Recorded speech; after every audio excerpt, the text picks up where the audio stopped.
Hi everyone, welcome to Emma Tales. I'm excited to share a new story with you. I never thought I'd find myself here recounting this tale. My name is Amelia, and I am a 37-year-old mother to 3 wonderful children, and the wife of a man whom I adore deeply. I take great pride in being a devoted wife and mother, always keeping my family close and savoring every tiny moment of joy that life brings. Yet there's this one event, one tragic incident that has lingered with me, burdening my heart and becoming my darkest secret. It all started on my birthday years ago. My husband James was aware of my long-time wish for a pet, something to bring additional happiness into our home. On that memorable day, he gifted me a Offenpinscher puppy we named Jack. The instant I held him, I fell in love.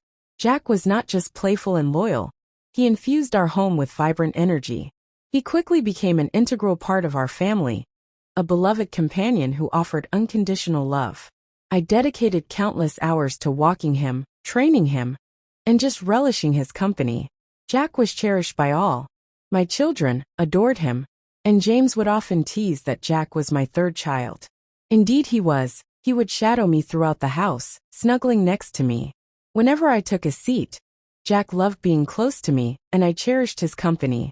Equally often, I would find solace in spending quiet moments with Jack in the backyard, tossing a ball, or sitting under the old oak tree as he lay by my side.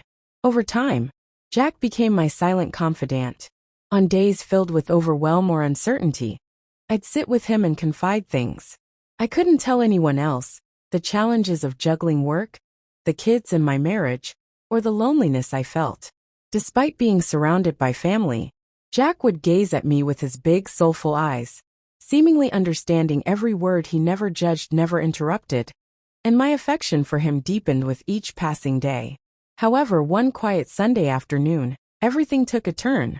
I hadn't seen Jack for hours. Normally he'd be right at my feet, or playfully chasing the kids. But that day he was conspicuously absent. Filled with concern, I searched every nook of our house, calling out his name, as I moved from one room to the next, to no avail. It then struck me to check outside in his beautiful doghouse. The quaint wooden shelter, nestled under the oak tree shade and handcrafted by James, was Jack's favorite spot. With a growing sense of dread, I approached it, whispering Jack's name as I drew nearer, but there was no answer. I knelt down, peering into the small space, hoping he might be snoozing inside. When he was still nowhere to be seen, I decided to lean in further. The opening was tight, and as I maneuvered my upper body inside to search for him, I accidentally slipped. Suddenly I found myself stuck, half of my body inside the beautiful doghouse and half outside. I froze, trying to figure out how to extricate myself from this awkward position. The ground beneath me was damp from the morning's rain, and my clothes began to soak through. I chuckled nervously at the absurdity of my situation. "Jack, are you in there?" I called out again, my voice muffled by the wooden confines. Just then I sensed a presence behind me. Jack had come back, oblivious to the predicament I was in. I felt his paws near my legs and his playful energy surged as he nudged me. I attempted to speak to calm him, but my efforts to free myself were futile. He wouldn't listen and began to jump on me from behind, his excitement escalating. In that brief, chaotic moment, something inexplicable happened, something I still struggle to comprehend.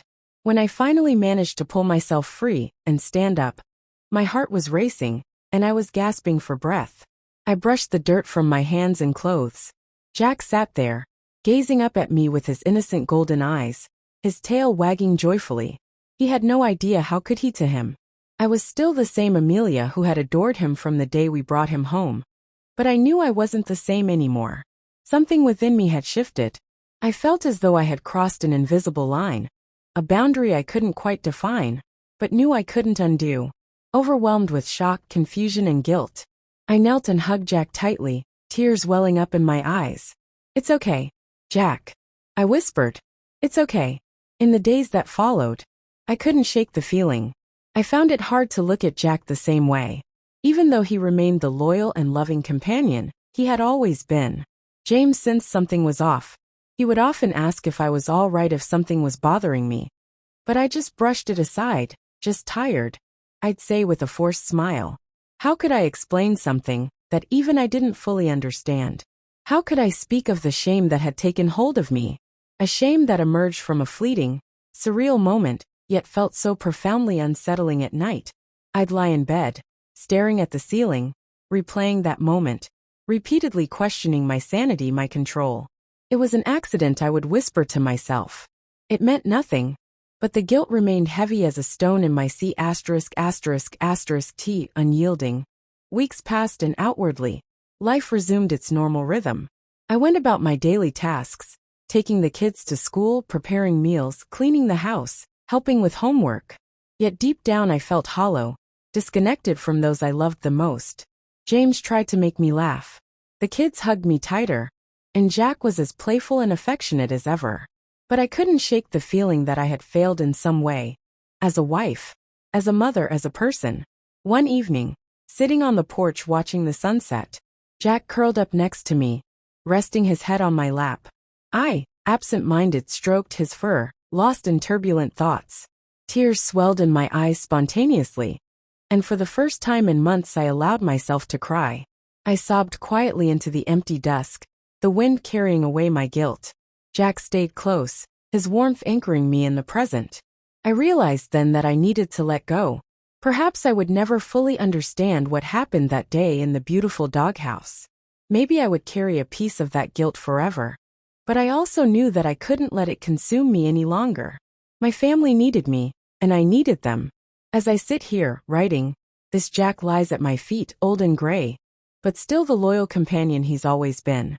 James is inside helping the kids with their homework, laughter echoing from the kitchen. Life goes on, and so must I. Maybe sharing this story is my way of forgiving myself. Or at least beginning to. Guilt is heavy, but love is stronger. If this story resonated with you, please like, comment, and subscribe. Your support helps us craft more engaging stories for you.